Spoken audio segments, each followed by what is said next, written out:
Hello, and welcome to this week's Sideshow. I'm Jacques. I'm Joe. And I'm Jacques. And I'm Joe. And we actually have somebody on the show who has a clue of what they'll be talking about. But Get out of the city. Do we want to talk about what we're going to talk about first? Why don't you intro what this Sideshow is? This is a whole sideshow about Warner Brothers cartoons. You know, Looney Tunes, Merrie Melodies, Bugs Bunny. Basically everything that made my childhood worth the pain and sacrifice that it was. Back when they used to show Bugs Bunny cartoons on TV, which we'll get into later. Relentlessly. But joining us now is my good friend and my longtime friend, Peter. Hi, Peter. Say hi to the nice people. Hello to the nice people. Hello. Now Hello? say hi to our listeners. Oh, you. Hello, listeners. Nice people. Are they? Oh, See what I did there? Yeah, I see what you did there. Okay, all right. Okay. So Peter is a prolific collector of animation. Prolific. Is it prolific? Is there a pill for that? Now, and in all seriousness, is there a term for somebody who collects animation like this? And leave the comments out to yourself, Biff. We don't want to hear them. We know what you guys are going to say. Like someone who has way too much time on his hands, or is this yeah. nerd? Well, like somebody who like let's say collects PS, everything games. Collects penis? No, that's something entirely different. I almost said, because I'm pointing to the wall. I'm almost PlayStation PS2, games, and then I said Nintendo games. PlayStation. Right. Yeah. Okay. Or somebody who has like. Is this a family show? Yeah, no, it's not. No. Okay. No, we've left our families behind a long time ago. You might want to check out episode 4, Daddy Issues. Anyways, but is there a term for somebody who collects cartoons? Probably. Doesn't mean I know what it is. I'm going to say hero. He's a cartoon collector, not a thesaurus. Exactly. So I mentioned in the past, I mentioned on this week's Carnival Personnel that it was a while ago. Bugs Bunny cartoons came up. The famous 11 band. Joe happened to have them, so we watched them. You mean the Censored 11, as they call it? Oh, are we going to do the whole podcast as me? Yes. I jump in, but I can't do impressions. Well, all right. Neither can I. But we did. We watched them, and Joe had this whole booklet that Peter had put together, and it was mesmerizing, like how well organized, how intense, and how I don't know if there was ever I have a little bit of OCD here. Okay. Well, let's go. Thank you for it. I look at that as a gift. Well, let's just let the audience in on the fact that Peter has collected. We're only going to focus on the Warner Brothers cartoons, but he has a collection of virtually every theatrically released animated short since the beginning of film. Essentially. Essentially. I mean, I don't really have much in the way of the silent era. That's a whole other ballpark. But as far as the sound era, so basically we're looking at like 1929 like to Steamboat Willie. To about, let's say 1970, but there's a little bit of spillover there. By that point, most of the studios had closed, and anything trickled in. It was, it wasn't quite as organized. And I use that term loosely because even the studios didn't know what they were doing at certain points of time. Right, but you have this. But you have a digital collection of all of this stuff, and you called this from as going far back as like VHS bootlegs. You started off with taking VHS bootlegs, and then allegedly he took. No, but VHS or even like VHS collections. Anything that was officially released, and then stuff that was taped off TV. Taped. Well, what's a tape? Right. Our audience knows. Gather around, children. Yes. Now get the hell out of here. What are you doing listening to this podcast? But pretty much in one way or another, whether official release, taped, or traded from other people who taped stuff, this is basically about 1,100 cartoons in the Warner Brothers classic era. And over the course of more years than I can count, probably, 15 years or so, I managed to get a copy of each one of them in one form or another. Some of them in your pristine DVD, Blu-ray editions. Others are bootlegged or public domain collections that, really, really crappy and like source. In the case of the Censored 11, it's never been officially released. Yeah, so you only have the bootlegs to go off of. So a lot of them, although they weren't officially released, some of them were in the public domain. Most notably, the one Bugs Bunny cartoon that's in there called All This and Rabbit Stew is appeared in a number of public domain collections aimed at kids, but that's probably one of the more racist of the Censored 11. But I'm dragging. Which is that's something we'll get into. It's like, were they always aimed at kids? What? And They were never aimed at kids. That's Right. the whole thing. I mean, nowadays, think of cartoons and it's for kids. But the vast majority of the directors out there, I'd even go so far as to say all of them, were made for adults. There's stuff that the kids would get, but they... Excuse me. I'm sorry, I'm having a bad cold, so I'm kind of... The basement is helping, though. Masterpiece. You have a cough? Come down to my basement. We'll exacerbate that. Yeah, okay. Exacerbate. Hey, it's so- it's not a family show anymore. Yeah, so that's one of the things. It's like, what's funny is, I've always loved cartoons, and even like, the kid shows on Nick. My wife's always loved like things like Rugrats and kid. We would see the Pixar movies before we had kids. But what's interesting about those movies, they're made for kids that would have something thrown in there for mom and dad that would go over the kids' heads to joke. Where these were made for mom and dad. That threw something in there for the kid. Well, like these were released in theaters, so this is pre-television. They were meant to be. They were just part of shorts. This was before the Saturday morning fare, where everything had to be watered down, and all the violence and everything. This is like also that. like a lot of this is the early stuff is pre-code. Yeah, I mean, the 1930s, they can get away with a lot of stuff that they weren't able to get away with in the 40s and 50s. But even then, I mean, obviously there's the racial stuff that's prevalent in the cartoons, not just in the Censored 11, but a lot of stuff that wouldn't fly today. But it was a different era, and I'm not excusing it by any stretch of the imagination. Well, You have to Jacques look at it, but you have to look at it from a historical perspective. Right, and they actually put that in the official releases of the Warner Brothers cartoons. They release those racially insensitive cartoons with a warning, and I think Whoopi Goldberg actually delivers it. Whoopi Goldberg did it in some of the Warner Brothers ones. Disney ones had Leonard Maltin doing it. It's startling to see what was like humorous, and actually what aired on television when we were growing up in the 70s, 80s. Like they put that stuff on television for some time up until like the mid 80s, didn't they? Right. Did they not catch on and say, "Hey, maybe we shouldn't be showing like Bugs Bunny in blackface Right.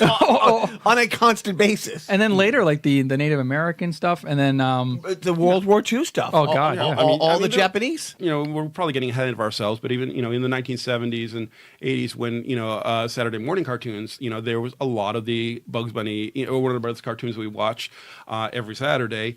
There were edits in it. They had already been picked through and made better for children, or good or ill or whatever. But there were still, on the UHF channels, Right, Channel 56. Explain what you watch daily. You'd watch some of the older cartoons.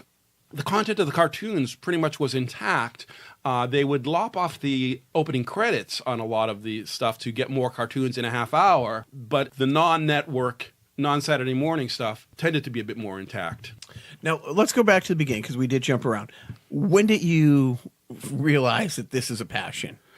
Growing up, I would always tune out whenever it was on TV, and I was always hoping that it would be on TV more. It was there for Saturday mornings every time, and if memory serves, it was Channel 56 around 3 o'clock every day, Bugs Bunny and Friends, and never missed it. Now, when did you start actively collecting? Probably about freshman in college, maybe. I remember at that point they had been out on videotape, and I would. I'm ashamed to say, copy the the rented. I would rent the video and make a copy of it. Oh, horror! I would buy them from you at the flea market. I would buy your copies of a copy at the flea market. Right, along with the Bruins fight tapes. You don't judge. don't judge. Now, here's the thing. So you start collecting, and again, anybody literally under 30 won't get this. How did you do research without the interweb? Jerry Beck is a very noted animation historian. Pretty much any of the releases that have come out from my being in college to the present day, he's had some sort of hand in it one way or another. And around that time in the mid-90s, he had put out a book called Looney Tunes and Merrie Melodies that really was a synopsis of every single cartoon that was put out, at least at that point. They've since released a few here and there in years later. But as far as the classic era, which for Warner Brothers was 1930 to 1969, and it pretty much covered everything there. So at least I had a checklist. Back in the day, your videotapes only had like 6 to 8 cartoons on them. So, and they were each $30 a pop. So, don't have the luxury that we did, that you have nowadays where you can have 60 cartoons in a collection. You had 5. Right, because it was one tape. It was like an hour-long tape, and that was it. Or in some cases, even a half-hour-long tape. So at that point, it was still being shown every day after school. So at that point, I was taping things off TV, and as technology got better, I don't know if better is More the word. advanced. More advanced. Did you ever try to pitch your parents on why you needed 2 VCRs? Because nobody has 2 TVs. He's making that. Wow, they must be rich. But it's like, could you explain to your parents it's like why you needed 2 VCRs? I tried to explain it. I didn't necessarily succeed. It was more of a case. At that point, my high school had a cable studio in it, so I would always borrow a tape deck from the studio, and then We can't relate to that at all. Wait a minute. Are you telling me a guy who collects videos was in the AV club? I find this hard to believe. amazing, isn't You're it? making this up. Yeah, But that's back in the analog days. Yeah, right. And now, so I know, like in the early '80s, U2 used to put out their own fan scene. Like you could subscribe, and in the fan scene, they really encouraged, and I know the Deadheads. My brother was a Deadhead, switching tapes and stuff. And U2's big thing was like, hey, don't sell our music, but if Joe has this bootleg from a show 2 years ago here, and you got this bootleg here, copy it and exchange it. And they were like that. Was there a circle? Like, how are you able to reach out to others? Once the internet got into it, there were a number of message boards. Unfortunately, a lot of them are now defunct. I guess to some degree they may be on Twitter or Facebook. But at that point, there was like Termite Terrace Trading Post, I believe was what it was called. It was just a message board that told you what was going to be on TV in the future. And in some cases, you could set up tape trades. And I think once I got to the 900 or so mark, there were some that I just could not get, mainly because they weren't airing them on TV anymore. So it was a matter of catching people who had recorded them back when they were, and I could trade stuff that I might have gotten, on a whim myself. So it was a matter of completing the collection through the grace of others. Was there ever one where you're like, one of the band ones where you're like, oh my God, I have to complete my collection?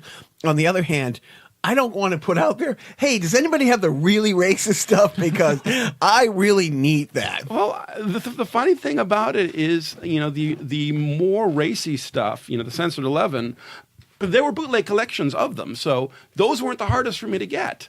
The hardest ones for me to get were 1930s buddy cartoons, which, Who gave a shit about? Yeah, they're really awful. I gotta say, when Nickelodeon first was airing cartoons, they aired them once or twice, maybe more. This is like in the mid '80s, where no one's taping these stuff, and trying to get those things was just next to impossible. And there happened to be somebody on eBay who was selling the whole gamut of the buddies, and I lucked out in that particular case.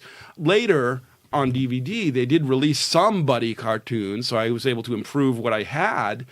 But some of them that I have are originally aired from 1980s Nickelodeon. Wow. Have they since released the buddy cartoons officially? No. Those are some that have yet to be released. What is the one tape that you really persevered to get, and when you got it, it was like you climbed Mount Everest? Was there like just one thing that eluded you forever that you finally got? I remember one of the last cartoons, if not the last one. It was 1969 Cool Cat cartoon, Engine Trouble. ENGINE? Nope. No. Nice try, Joe. Yeah, no. Nice try. Yes. And I think it probably was something that it might have been YouTube, or I might have even gotten it from Jerry Beck himself. There was a period of time in which I did, where Jerry was selling some of the, rarer cartoons, not so much Warner Brothers, but, from other Like Paramount. Other studios, in which stuff that was never going to see the light of day, and it was done from collector to collector. And, so I was able to pad my Warner Brothers library considerably that way. But I don't remember exactly what my final source was, but that was one that was missing for the longest period of time. Now, with the internet where you can find everything, do you miss like the hunt a little bit? Because like you can probably get most things a lot easier now than you could 15, 20 years ago. Within reason. I mean, although stuff is out there, because it's a lot of copyrighted material, and we have the studios who are sitting on a lot of this stuff, either don't know or don't care that there's a market out there for it. There's people who post it on YouTube, but immediately it gets taken down for copyright purposes. So there are some stuff that, not necessarily my Warner Brothers collection, but in my other studios collection, that is just not out there. There are a number of Woody Woodpecker cartoons from the latter part of the era, 1960s and early 70s, that growing up, they were constantly played, but nowadays, your Woody Woodpecker cartoons are not being aired, and they stopped putting out DVDs of them. So when they were doing it chronologically, a lot of cartoons in the 1960s have fallen by the wayside and aren't available. And, they're Jerry's least favorite cartoons, so he doesn't really care about having them himself. Which makes you want to care more. Exactly. Because you don't have it, it makes you want it more. We can probably start getting further into the weeds and maybe the genesis of Looney Tunes historically. So, as you stated, Looney Tunes essentially started in like the 1930s. Yeah, it was 1929. Hugh Harman and Rudy Eising put out a pilot cartoon, Bosco the Talk Ink Kid. Leon Schlesinger was the producer of the Looney Tunes and Merrie Melodies, and they were distributed by Warner Brothers. At this point, they weren't owned by Warner Brothers at the time. Warner Brothers would distribute them. But it wasn't until the mid-'40s that Leon sold to Warner Brothers outright. But the Bosco the Talk Ink Kid was a pilot for a proposed series, what they would call Looney Tunes. And the premise of Looney Tunes was that, at least in its earliest days, Looney Tunes was focusing on Bosco, a caricature of a black boy. At that point in its time, it was really... Looking at it, you wouldn't necessarily know it was an African-American boy because of the style that it was done. It wasn't until MGM took over that character and drew him more realistically that you actually knew the race of the intended race. Yeah. It was more like Mickey Mouse without ears in appearance. And the name Looney Tunes is sort of a dig or an homage or just sort of like a copycat of Disney's Silly Symphonies. The Merrie Melodies was more so that. Yes. But we're getting ahead of ourselves. Right. Anyway. So Looney Tunes involved a series of characters. Initially, it was Bosco. By around 1933, Harman and Eising left the Schlesinger studio and brought their Bosco character to MGM. And so they needed a replacement, and that was Buddy, which some historians describe it was basically Bosco and Whiteface. Exactly. I saw images of Buddy. So, but Buddy was, if Bosco was boring, Buddy was comatose. The Buddy cartoons were not well loved at all. That's all, folks. And they eventually, by 1935. 36, brought in Porky Pig as a star, who lasted in that Looney Tunes slot through the early 40s, 1943 probably. Around 1931, they came up with a second series, Merrie Melodies, which the gimmick of that was that, unlike Looney Tunes, it would not have recurring characters, and it would involve a song. A popular song of the day. The Warner Brothers had the rights to a lot of songs in their film library. Usually they're made popular in their own films. It's sort of a bit of cross-promotion there. And so basically they created a series called Merrie Melodies, where the action of a cartoon really revolved around that song. These are more like song and dance kind of cartoons. They're like nondescript farm animal kind of characters. Mm-hmm. As time went on, more stories became more popular for them, and the songs eventually phased out. But at least throughout the 1930s, that was the whole point of the Merrie Melodies, was to boost the song library. Mm-hmm. And in 1935, they went to color. Another difference between the Looney Tunes and the Merrie Melodies was that the Merrie Melodies were in color, and the Looney Tunes remained in black and white. And that continued through most of the 30s. By the late 30s, the cartoon directors hated the songs. It's like, we have to interrupt the flow of this cartoon to take care of the song. So sometimes they would cut the song down or they would rush through the song. It became more of a throwaway gag. But it was because it was a contractual obligation. Exactly. But that's how it was. I mean, even the Marx Brothers. I mean, it was like, let's get to the song. You know, it was all about that too, and the same time period. But now, quick question: when you said that they went to color and they stand in black and white, and this might be, don't look at me like you poor simpling. Were they drawn in color and just shot in black and white? Nope, they were drawn in grayscale, which led to some interesting things. There were a number of cartoons that were done in black and white in the 30s that got remade later in the 40s in color. Sometimes they were direct translations. In most cases, they veered off and expanded upon the story or took the story in a different direction, but they were still remakes of the same cartoon. For example, there was a cartoon that starred Porky and his sidekick Gabby the Goat, who was an attempt at a sidekick who lasted about 3 cartoons because he was not likable at all. Hey, Gabby, where are you? Where am I? Where am I? Now ain't that a smart question? I'm under the car, you fathead. Kind of the Poochie of his day.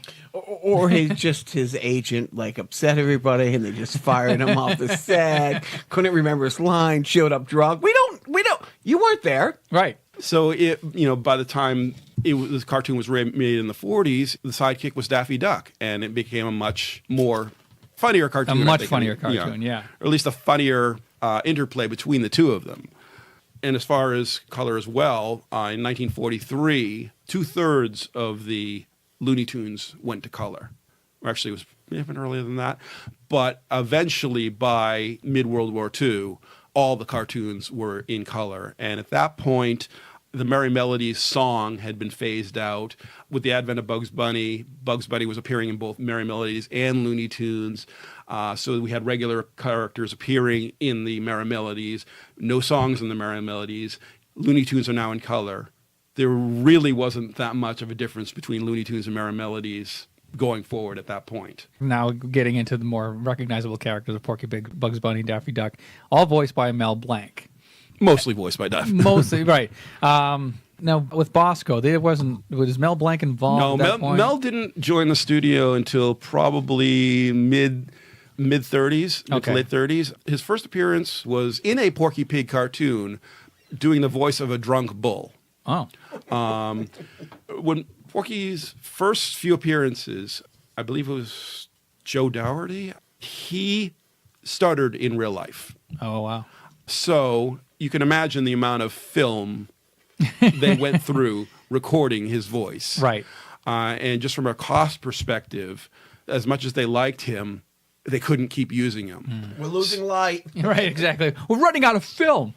So, yeah. So at that point, Mel had been, as part of the studio, doing background voices. They asked him if he could do Porky, and he, after a couple of days, he came back and said, yeah, I can do this voice, and so the Porky stutter became more of a comical effect than a real... Like speech impediment. Speech impediment, yeah. Wow. Oh, son of a gun. You thought I was going to say son of a bitch, didn't you? And I think, I don't remember, you might remember, on Gilbert once, they had a voice, one of the old voiceover guys, and he was saying, you didn't get paid by the voice that you did or the lines that you read, you were a day player. Mm-hmm. So that's why they would have one guy come in and do 10 voices. Not that he was so good and had so much range, as they were just cheap motherfuckers. Exactly. And the conception was that Mel did everybody. There were a lot of cartoons, particularly in the 30s and 40s, in which he maybe did 1 or 2 characters in the thing. In some cases, the director of the cartoon or one of the writers did some voices here. The reason why Mel Blanc is known is because he got an exclusive contract saying that he would get the voice credit in exchange for only doing stuff for Warner Brothers. Before that point, to preserve the illusion or whatever, the voice artists were never credited, and Mel Blanc worked on a number of different studios. He was the original voice of Woody Woodpecker. His voice appeared in a lot of the Walter Lantz cartoons, Woody Woodpecker being one of them. He appeared in a number of the Columbia cartoons of the time. But because of his arrangement with Warner Brothers, he could no longer do theatrical shorts for other studios. He could do radio. He could do recordings. There were Woody Woodpecker records that had come out in the 50s that he was still voicing, but he was not allowed contractually to do the voice in the cartoons. Is he the godfather of VO? Do people consider him like the kissing the ring? One of the, he's one of the big ones of the era, particularly in his time. He was very prolific as far as that is concerned. Was he a rock star or was he?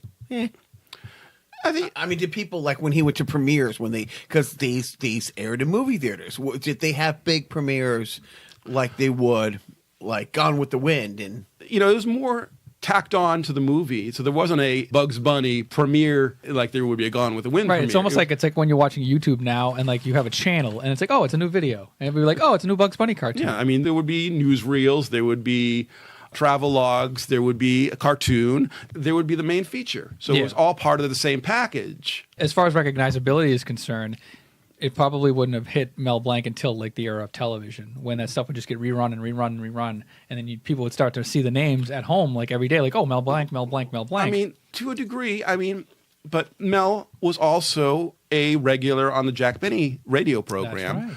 That's right. So people would know him from there. And in 1948, 49, somewhere in that ballpark, he had his own radio show, that the Mel Blanc show, that lasted for 2 seasons. So he was known for a number of reasons. The name recognition by this point in the Warner Brothers cartoons, but also just his appearances elsewhere. So it became much more known than some of the other ones. When it reached the TV era, Dawes Butler, Stan Freberg, Frank Welker, a lot of those became much well known as well. Right. Just as prolific as Mel was, it was just the time in which it came through. He was the grandfather of voice artists to some degree. The man of 1,000 voices, he was nicknamed. Were these looked at as like, were you looked at if you were a director of these at the time? Because I know later on, like, when the video store started, they would have like the best of this director or that director, not just the characters. But at the time, were they looked at like real Hollywood directors? Or Not were at all. No, they were junior varsity? They were just funny fare. Termite Terrace was the nickname for the Warner Brothers animation studio, and there was a reason why it was called Termite Terrace. It was a pit. So they were second-class citizens, most of them. While it was enjoyable, you have your A movies, you had your B movies, you had your C movies, and then you had your cartoons. So was it like, oh, you're in a band? Yeah, I am. I'm a bass player. Oh.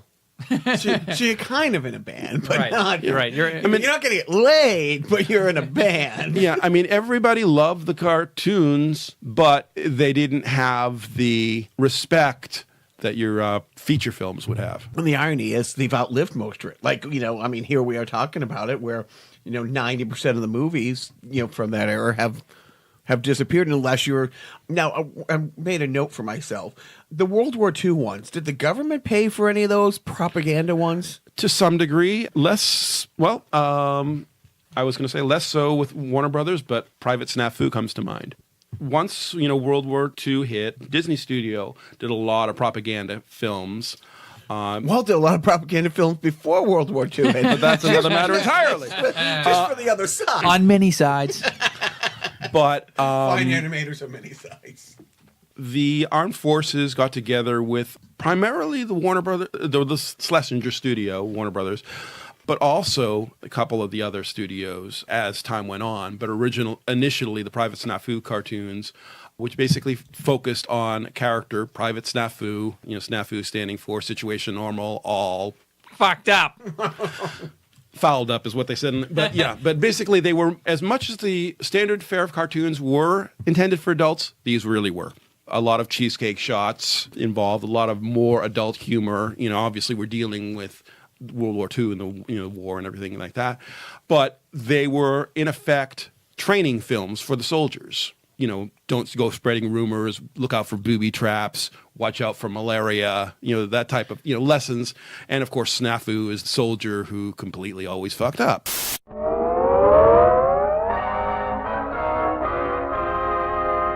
The enemy has fled.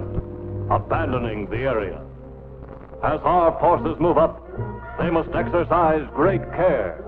Every object is a possible booby trap. If you are a boob, you will be trapped. Wish the hell you'd shut up. I ain't no boob and I won't be trapped. So that was, popular to the GIs of the day.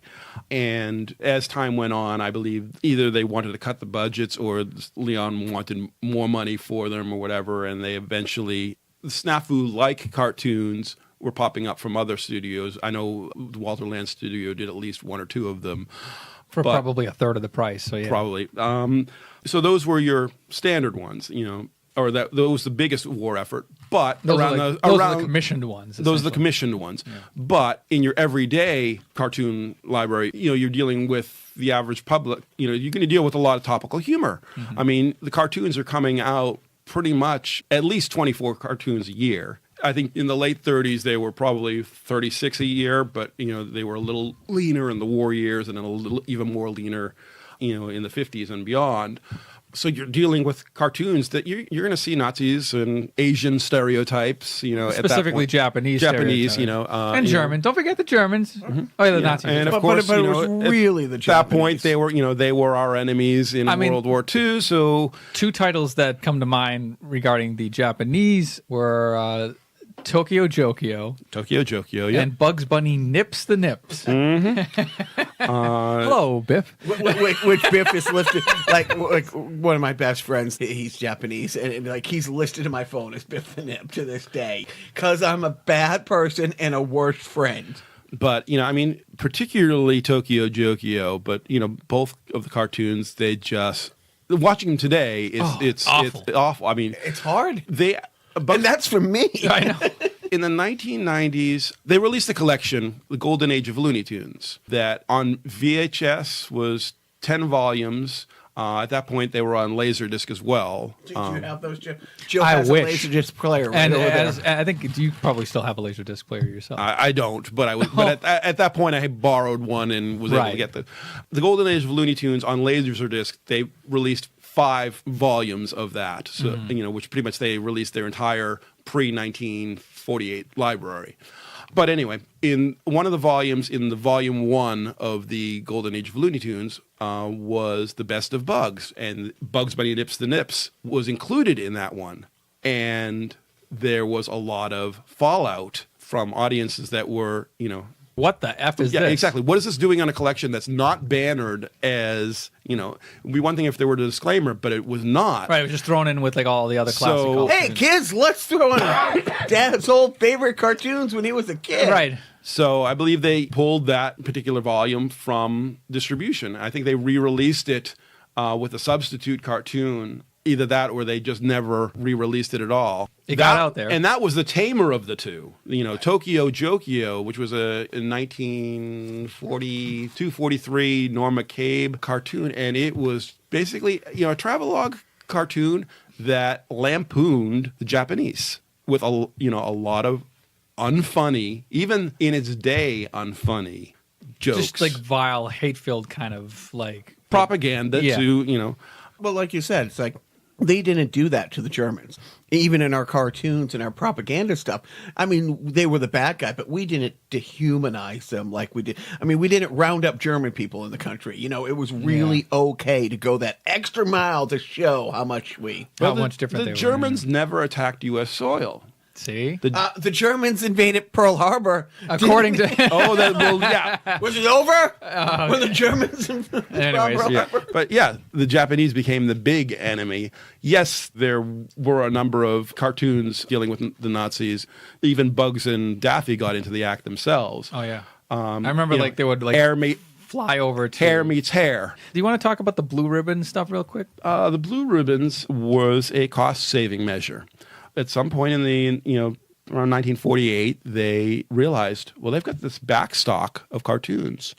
Why spend the extra money to make 12 new cartoons a year when they can re-release? Let's go to the vault. Exactly. But they didn't want to let the public know that these are old cartoons because, we don't have the benefit of rerun. So we're going to lop off the opening credits of these cartoons, put in a brand new opening credit blue ribbon special release and let the public think that it's another brand new cartoon. Because if by this point a generation or half of a generation had already come through, they're not going to remember what got released, cheeky bastards. 8 years ago. So they'll supplement their library that way. And what they did was they didn't just take like a copy of the original reel of the like a 1930s cartoon. No, they cut the original negative.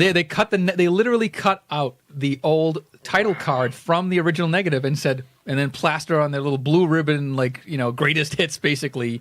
And they didn't salvage the what they trimmed off. Right. It was just like, how fast can we get this into the trash can? Because this is taking up valuable space in our Did studio. the people get paid who worked on it?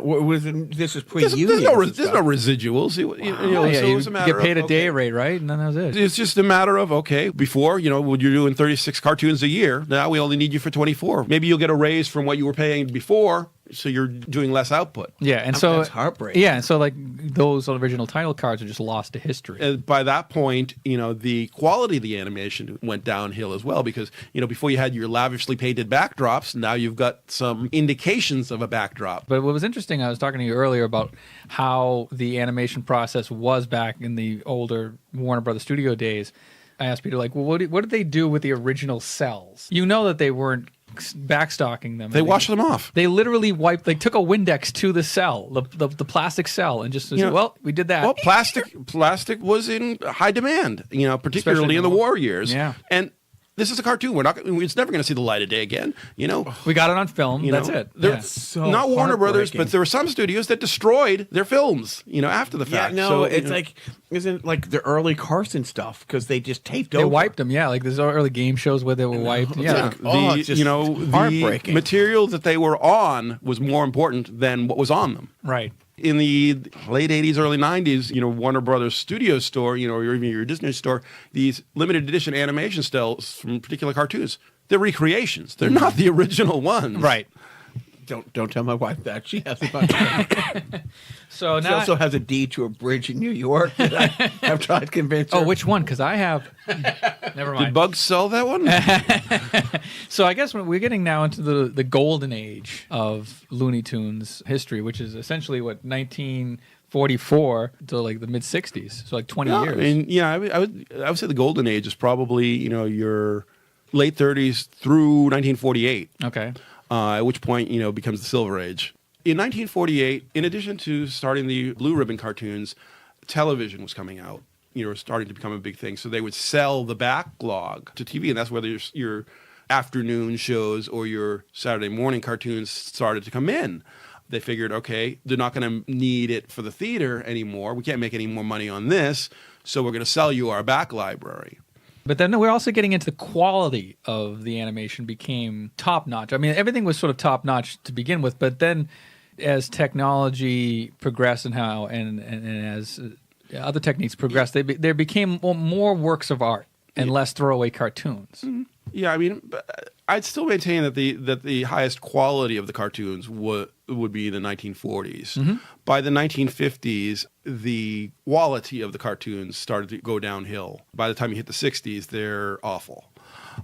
Yeah, because I'm looking online and I'm looking at the Academy, because we're getting to Academy Award nominations, and I'm not sure when the category for Best Animated Short started. I believe it was the early 40s, but it wasn't until the late 40s that a Warner Brothers cartoon won. MGM and Disney dominated a lot of the early 40s winners. Yeah, one of the examples is For Sentimental Reasons from 1949.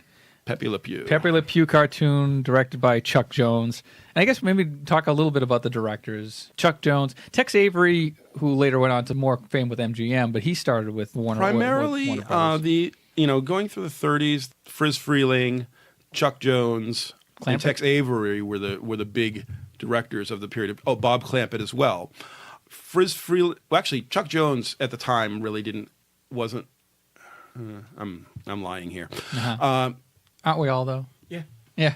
See, we just don't correct ourselves. Right, exactly. We just double down. First person to actually admit that they were lying on a podcast that we recorded. You will never work in Fox News. But go on. Friz Freleng did a lot of the Merrie Melodies cartoons, and Bob Clampett did a lot of the Porky Pigs. Tex Avery, I believe, did some of the Merrie Melodies as well. and they were more popular. At some point, Friz Freleng left Warner Brothers to work for MGM in the late 30s, and at that point, I believe Chuck Jones started to become popular, took his place.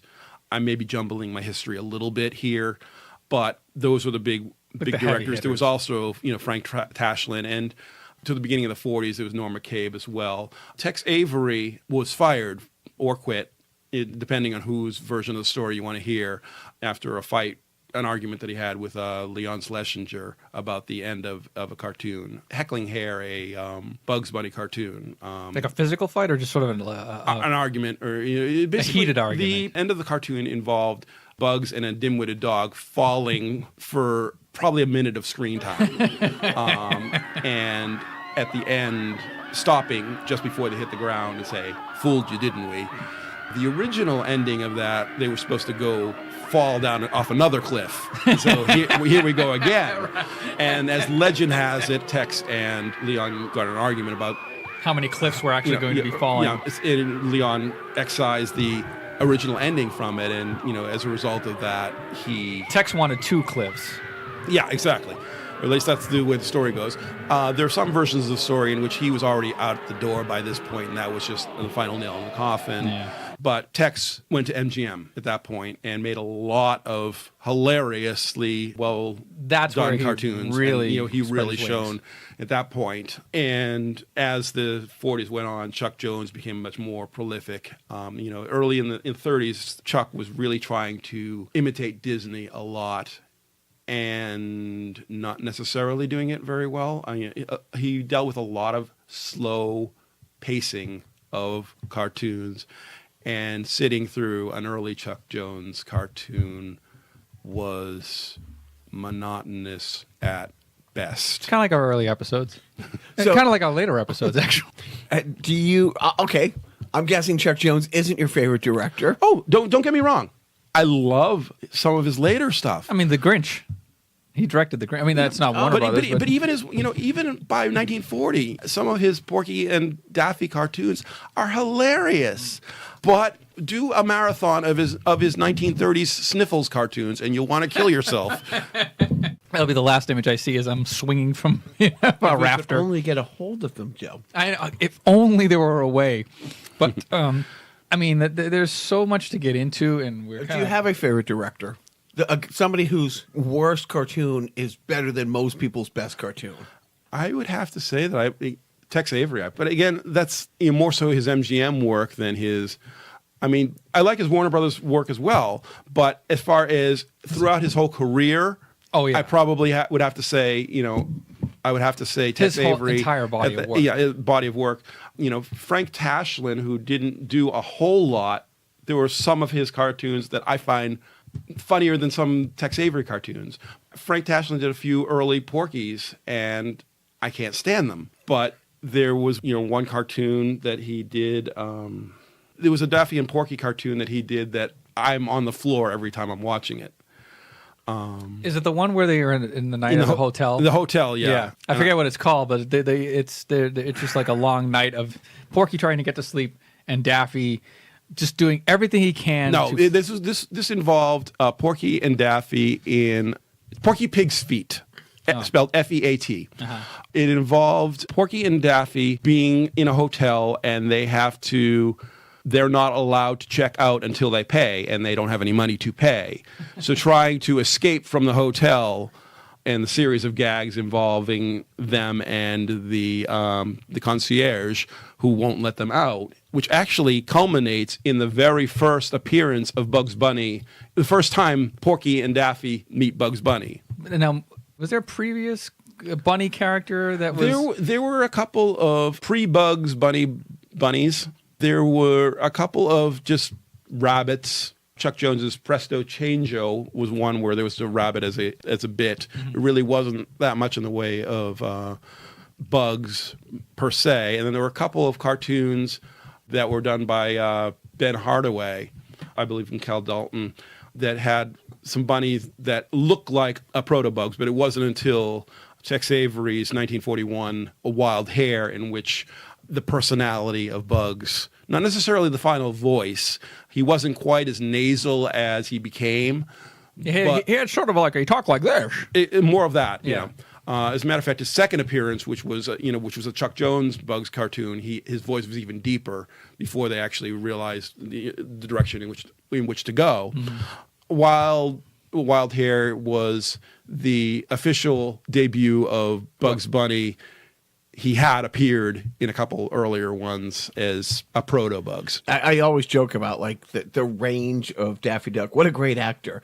Because the way he started out of almost being like a coked out, bouncing off the walls to a more dastardly, you know what I mean, methodical bad guy, foe, versus when he started, And is that a director's choice, or did each director have leeway to take him? It was an evolutionary thing, he started, as you said, in, a really, Bouncing Tex off the Avery, walls. really Daffy Duck. And as time went on, in 1940s, which was my favorite era of Daffy, he was loony, he was zany, but he wasn't disgruntled.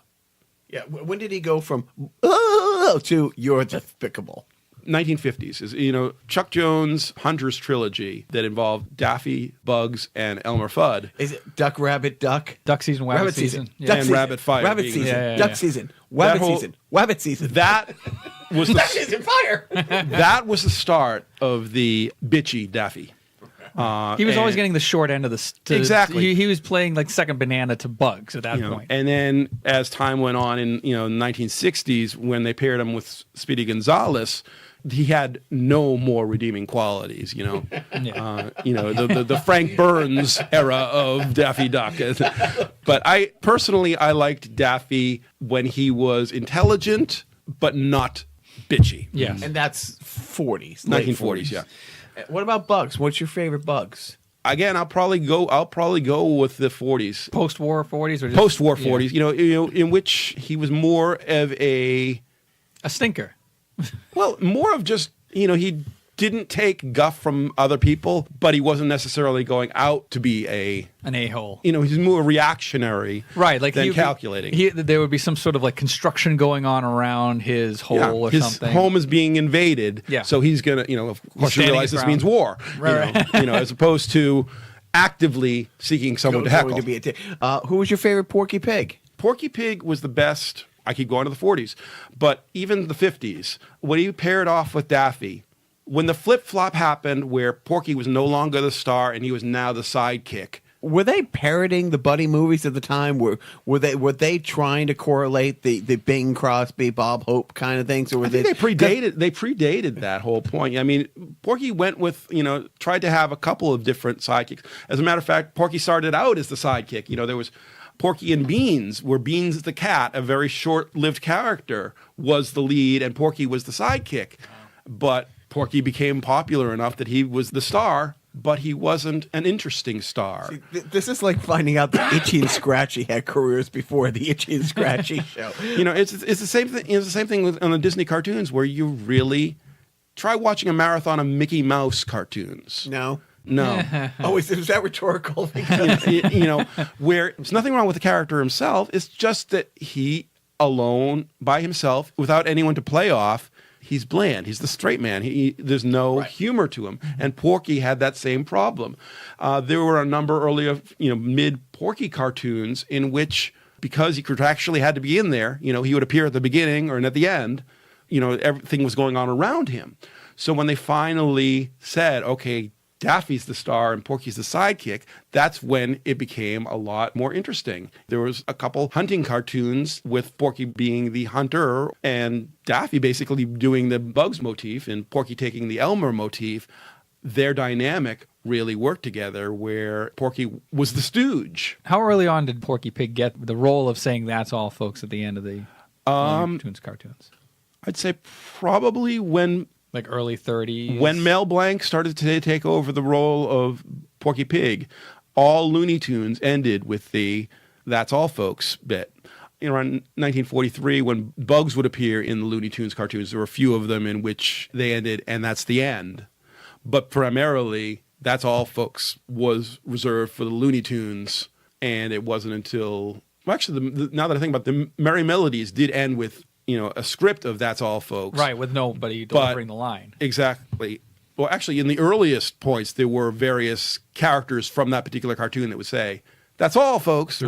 But Looney Tunes, Porky was the most popular version of that, and that was basically, I want to say, 36, 37 through 43 to mid-40s, at which point it just became the script for both versions. These characters are just so important to me, sadly.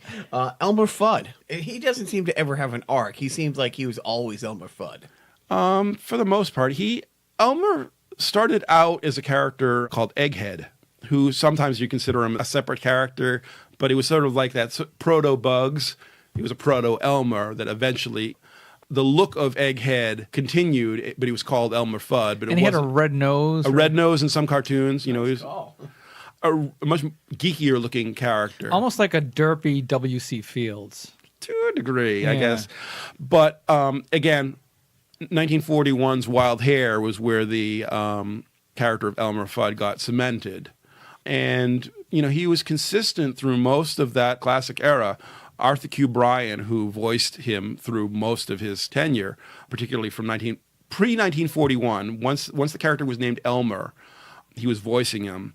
But 1941, Wild Hare, he was the official Elmer Fudd, until his death in 1959 or somewhere around that period of time. Arthur Q. Bryan was voicing him, at which point a couple of different actors tried voicing him. Contrary to popular belief, Mel Blanc did not voice him in the classic era. It wasn't until the TV cartoons of the 70s in which Mel was convinced to do a new Elmer Fudd. But Hal Smith, who was best known as Otis the drunk on the Andy Griffith This show. is the second week in a row Otis the drunk has come up. Because I forget how he came up on last week's show, but Otis the drunk, he voiced Elmer in a number of 60s cartoons, and he didn't sound like Arthur Q. Bryan's Elmer at all. Yeah. He had the wisp, but you could tell.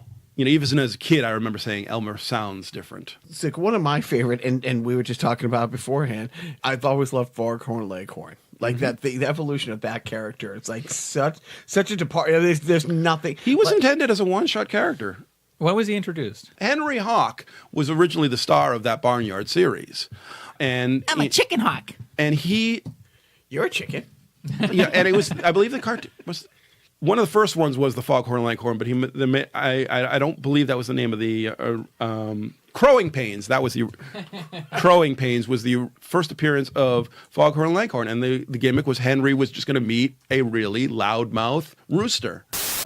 Let's bury the hatch. I say, let's bury the hatchet, but not in anyone's head, boy. Hatchet, head. But that's a joke, boy. You missed it. Went right past you. You gotta keep on your toes. But toes, that is. But the fast ones get right by you. Keep your ears open. But yappity, yappity, yap. I can't get a word in edgeways. Talk, talk, talk. But no wonder you're not sharp. You gotta always listen. Shut up! I'm not sure, but this might be a chicken. And, he was intended as a one-shot character, but he proved so popular that he became the star of that Bob McKimson's Barnyard strip. Inspired by the popular character of Senator Cleghorn, a blustery Southern politician. Wow. Portrayed by somebody else. Okay, go ahead. Marvin the Martian. He was a character that appeared once in the classic era, pre-48 era. And this But is he was on the same thing. When did the Little Man from Mars persona take off? I mean, was that like around forever, or did they Probably like start probably the like Little Green Sputnik, Man Space from- Age. Yeah, I mean, the whole gimmick of there are other cartoons that dealt with Martian invasions in the 40s. I think War of the Worlds probably started that whole In the 30s, mindset. yeah. But the character of Marvin Martian appeared in a 1940s cartoon, but it didn't appear again until. Well, actually, he did have a couple cartoons in the late 40s, but as far as the, using 1948 as the before and after, the BCAD type of mindset, with the exception of his first appearance, all of his appearances were in the post-48 years, and that's where his personality evolved and his voice finalized to the one that you're most most accustomed to. Most accustomed to, yeah. Now, I don't know if they're my favorite, but they might be my favorite. The Roadrunner Wile E. Coyote. I mean, I think my favorite sight gag of all time is his business card. I think Wile E. Coyote. Wile E. Coyote, genius. Yeah, I never liked it when Wile E. Coyote started talking. That was kind of a jump the shark moment for me. But when were those first introduced to you? They made a first appearance in Fast and Furious in 1948. And even the titles are just and it was again intended as a one-off. The whole idea was just taking a different motif on a chase cartoon. They'd done dogs and cats and mice, and they figured, okay, let's try a different one, a coyote and a roadrunner. Again, only intended to be once. And people loved it. And, that pretty much was one of them that went through the entire classic era at that point. There was a period of time where the Wile E. Coyote talking ones actually happened in between them, in which he was introduced as a different, the same character, but intended as a foil for Bugs, and that appeared in a couple of different cartoons over the course of the 50s and I'm possibly into the 60s. But it was really in between the others. And at the same time, in addition to the Wile E. Coyote and Roadrunner, there's the Ralph Wolf and Sam Sheepdog, where it's a different character. Hello, Ralph. Morning, Ralph. Morning, Sam. The same character, but a different character. It's just, I think like one had a black nose and one had a red nose. That's exactly the difference between the two of them. But, you're still going to be... I'm big on noses. Now, my last question, and you may or may not know this, because you are a wealth of knowledge. Where the fuck did Wile E. Coyote come up with the money to buy all that stuff from Acme? And this is pre-Amazon. I mean, exactly. He invented Bitcoin. Right. Yeah, right. He mined it. Exactly. Right. I mean, they're out in the desert. But yeah, pre-Amazon, like, Bezos must have been a big fan. He's like, Jeff Bezos was like, hey, I think they were onto something. Uh-huh. All right. Censored 11. Go. Censored 11. Well, going back to when I said 1948, they wanted to sell their back library to television and home video. There were 11 cartoons that usually when they came out, they caused an uproar enough that in the back of their mind they knew that there was a problem with it. But also, as 1948, and where not all of the racial problems had ended, but enough of them had ended where they looked back at it and said, what were we thinking when we made this? This is not going to fly anymore. They selected these 11 cartoons from their color library that they decided are not going to be released into their syndication package. But they didn't destroy them. No, the Prince still... Hey, maybe in 70 years somebody will be elected and this stuff won't come back around. I guess they figured that as long as they didn't release them publicly, then that's they existed in their vaults. They were stored. It wasn't necessarily intended that they were ever going to release them to the degree that they released them in the 80s, 90s, and early 2000s. And every time a new medium comes up, there's always talk amongst the collecting community for animation. Are they going to release the Censored 11 finally? Like it's 2018. Are we going to finally get this? As I understand it, they have been restored, at least from a posterity perspective, but they haven't been able to, because it's still thought of as kiddie fare, to release it. And it's also kind of dark, too. It's just like, okay, these are really racially insensitive cartoons that are available on Blu-ray for $29.99. I mean, personally, from a historical perspective, if you're releasing it to a collector's market for that purpose with the proper disclaimers, I say go for it. But yes, they don't have any business being on television unless it's a documentary purpose for that mindset. I can just imagine the backlash it would receive on social media now. Now, yes, definitely. Yeah, I mean, if you were trying to release like, oh, by the way, we're Warner not. Right, we're Warner Brothers, and we want to make a little bit like extra money. And but I mean, how much money? That's the other thing is like, what kind of a market would they really have? Not a lot. It's really who would buy only the collectors know that they even exist. First of all, right? And so rightly so from a money perspective, particularly now where the DVD market for that stuff has come and gone. Right. Physical media is just gone. Yeah, exactly. But, 10, 15 years ago when, the restored collections were still coming out and animation was, one of the things that they were releasing. And Twitter didn't exist. Yeah. Right. That would have been the time to release it. The Looney Tunes Golden Collections that had 6 DVD volumes out. They could have taken one of those volumes. One of the discs on that volume could have been a Censored 11 disc, and that probably would have been the best way to package that. Wouldn't it be great if, like, all this time, like, if you just turn the DVD upside down, Okay. like they hid. The term Easter egg has changed over the last 10, 15 years. I was right place at the right time when I lived in LA, Peter, and I worked for a company, then I owned a company that did hundreds of DVDs for Universal Music Group. Hundreds and hundreds. And what Easter eggs used to be is hidden material on it. Like, not like, oh, here's an homage, like, in the background. But it was almost like the up, down, left, right, right. Oh, the Contra code. The Contra code. When we started making DVDs, we would do a Tom Petty collection, and they would hide. Like, it wouldn't be credited on the DVD. It wouldn't be in the credits. It wouldn't be on the box. But if you knew, as soon as the disc went in, and you hit up, up, down, down, left, right, enter, it would take you to a secret menu. Or for that matter, in the whole, audio discs did the same thing around that time period of time. Right. Whereas, like track 99, or if you wait 10 minutes after the last track, this... Right, on Nevermind. They did that. They did that on or if you Nevermind. put it into a computer and you look for a special file. hidden on a disc. Enhanced CDs. So it's enhanced CDs and Right. stuff like that. But like you could hide stuff, and wouldn't it be interesting if they're out there like that they Somebody really, hasn't discovered them yet. on that box set that they did that. But I can tell you they're not. okay, If you play the Laserdisc backwards.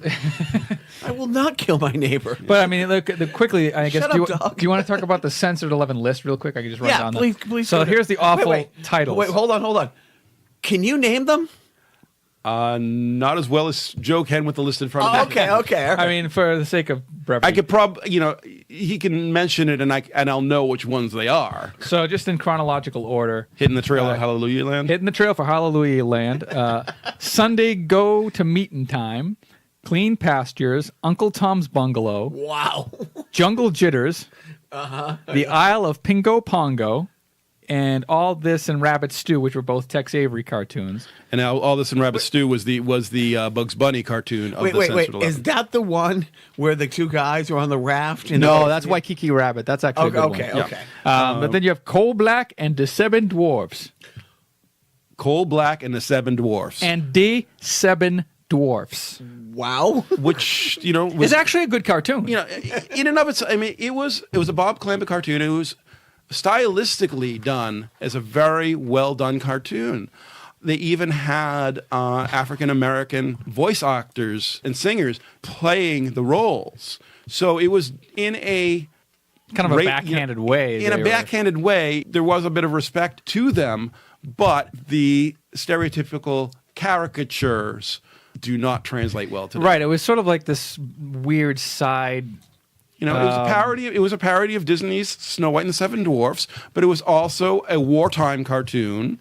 So there was a lot of topical references there, but it was a black take on. There were caricatures of black people, but then you have also Tin Pan Alley Cats, which is the other Bob Clampett Censored 11 cartoon, Angel Puss, and Goldilocks and the Jivin' Bears by Friz Freleng. Which again, Goldilocks and the Jiving Bears, in a story-wise itself, I think it was a well-done cartoon, but, you have the caricature. The bears are very, talk with your stereotypical... Amos and Andy kind of... Exactly. Yeah. It is almost like a dig at like how whitewashed the Disney cartoons were. It's like, well, why don't we just do the same story, but from a black angle? But they went a little too far with their portrayal of... Well, and those said characters are public domain, right? Like, he didn't Right. invent... which, by the way, when you talk about the Seven Dwarfs, and maybe Peter knows this, what did the Seven Dwarfs say when Prince Charming woke up Snow White? What? Oh, well, back to jerking off. Hey, anyway. Oh, okay. What did Cinderella say when she got to the ball? Sorry.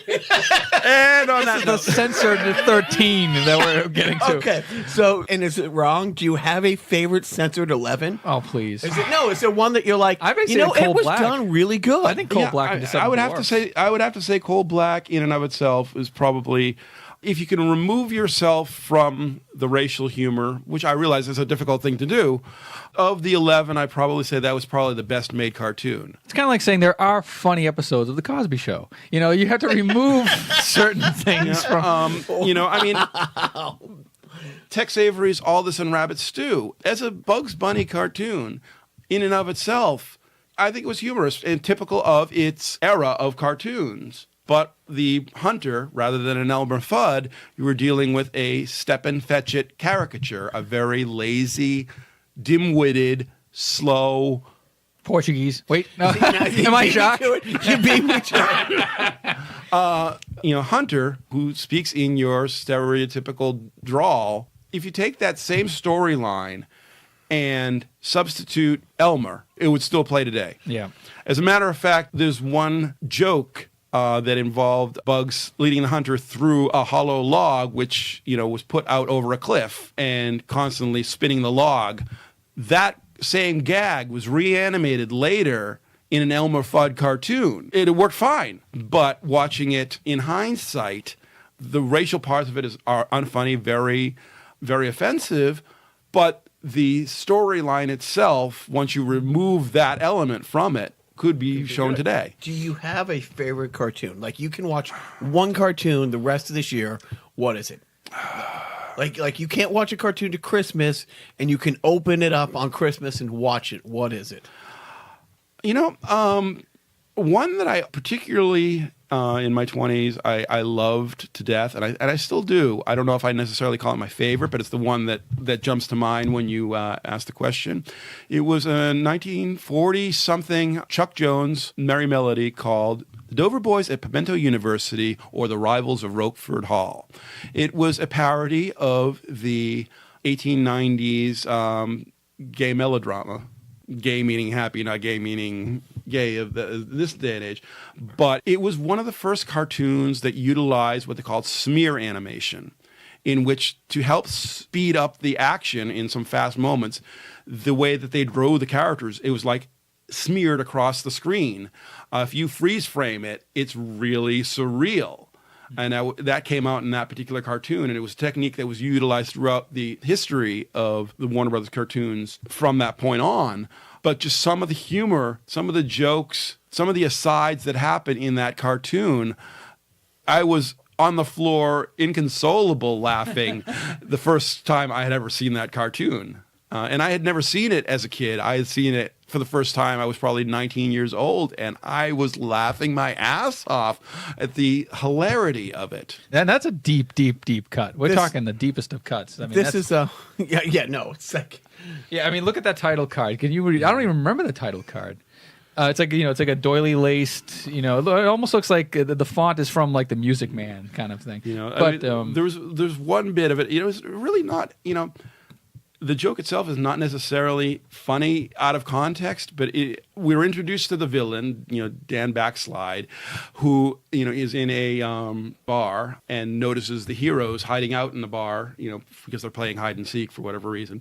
And he goes outside to take advantage of the hero's girlfriend, the hero's collective girlfriend, Tom, Dick, and Larry, and their girlfriend, Dora. Which was the way back then. But so Dan goes outside to steal a car. He sees a runabout. I steal it. No one will ever know. And, just turn, and just goes on.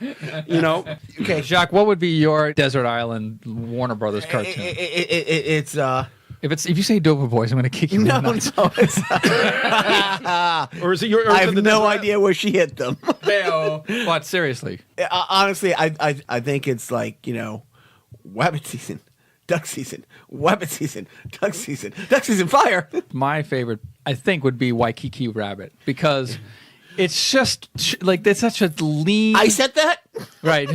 Gosh, did you say that? That's a lean cartoon. Interestingly enough, the only character voiced in that cartoon by Mel Blanc is Bugs. The two castaways were voiced by the writers.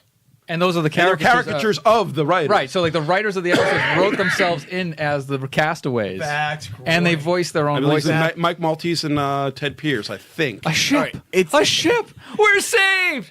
We're going on a boat. We're going on. Goodbye. Goodbye, everybody. Don't forget to write. Bye. Don't forget to write. Farewell. Don't smack. Okay. This is the cheesiest thing, and we do it all the time. Everybody does it all the time because it's cheesy. Give me your Mount Rushmore of cartoon characters. Warner Brothers cartoons. Of Warner Brothers cartoons, I mean, Daffy, again, 40s Daffy. Bugs, Elmer, and I'm going to have to say, I might actually say Pepe Le Pew. Wow. Yeah, no Porky. There was a cartoon which I saw as a kid. And talk about racist. Like, Well, a French smelly guy. French isn't a race. But, but Anyways. the stereotype about Right. But I saw this as a kid, and it wasn't until 20 some odd years later that I finally saw it as an adult. He says, after the cat runs away, he says, "Oh well, there are plenty of other fish in the ocean, if you like fish." Which we are going to get to one of We're my going to favorite finish things. chewing first. We or me?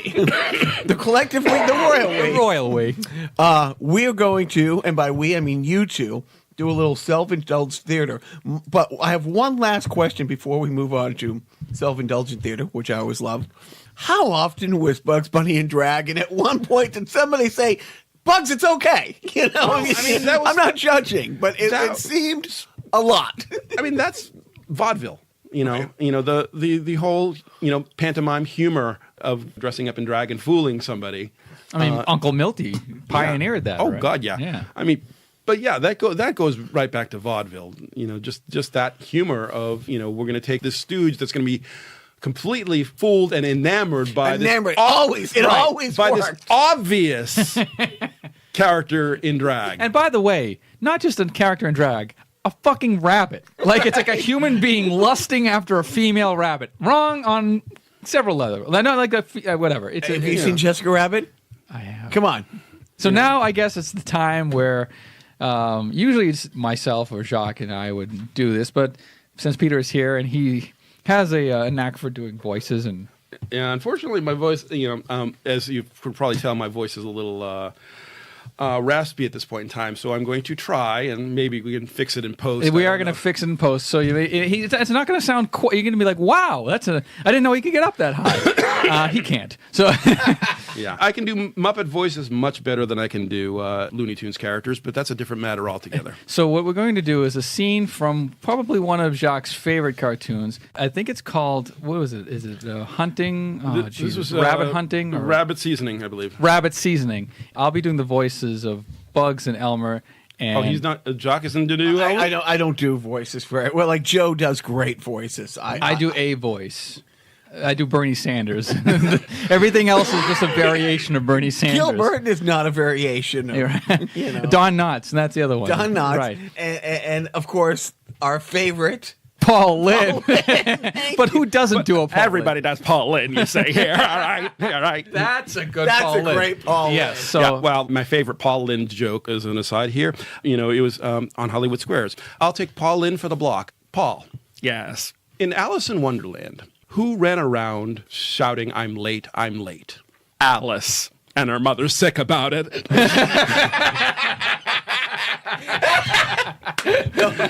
That might be the second best Paul Lynn line. The best Paul Lynn line is, "This place smells like pussy, I think." so That is a fantastic Paul Lynn. Yes. We did a Paul Lynn Halloween special episode this year. Right, and then I did the Thanksgiving. No, did I do the Yes, Thanksgiving? the Thanksgiving special. We are going to do an annual Paul Lynn thing, and you must be back for that. Right, so yeah, we'll don't worry, we'll feed you in M&Ms or something. I'm sure we'll come up with something. But right now, we're going to do self-indulgent theater, Rabbit Seasoning. I'm Bugs and Elmer, and Peter is Daffy. So I'll take it away. What's up, Doc? I'm hunting wabbits. It's wabbit season. Oh, wabbit season, huh? Having any luck? Well, no, as a matter of fact, I haven't seen a wabbit yet. This is preposterous! Hey, what's the matter with you anyway? Don't you even know a rabbit when you see him? It's true, Doc. I'm a rabbit, all right. Would you like to shoot me now, or wait till you get home? Shoot him now! Shoot him now! You keep out of this. He doesn't have to shoot you now.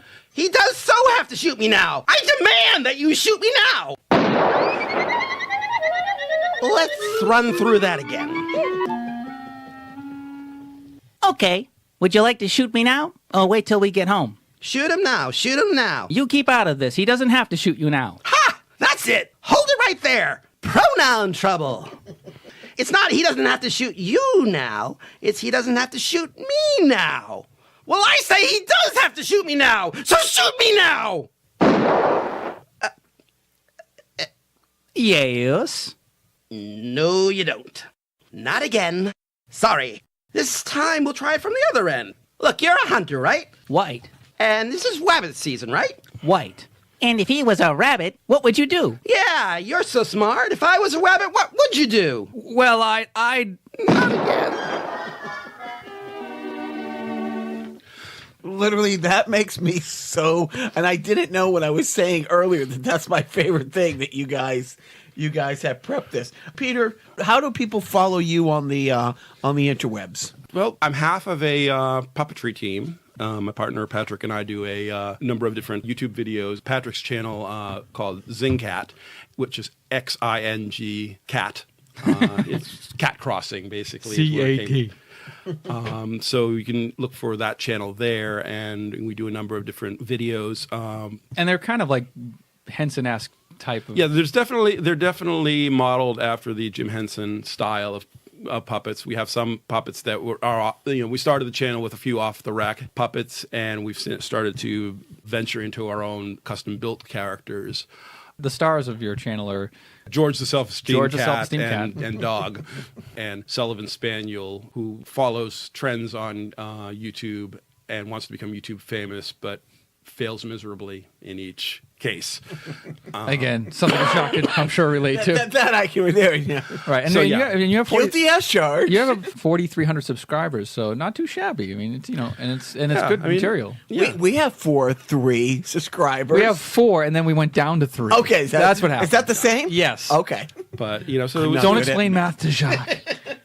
So that's probably our biggest presence online, and I'm a graphic designer by trade and, playwright by fancy. So, I'm on the net in other places as well, but that's probably the most current where you can see me. I think it's... Or we can see my characters. Yeah, not we can necessarily hear me. you. Yeah. You can hear me. Exactly. Well, thank you, Peter, so much for joining us and contracting even more of a cough down in this musty old basement. Thank you for... Actually, I thought my cold was better before I got here.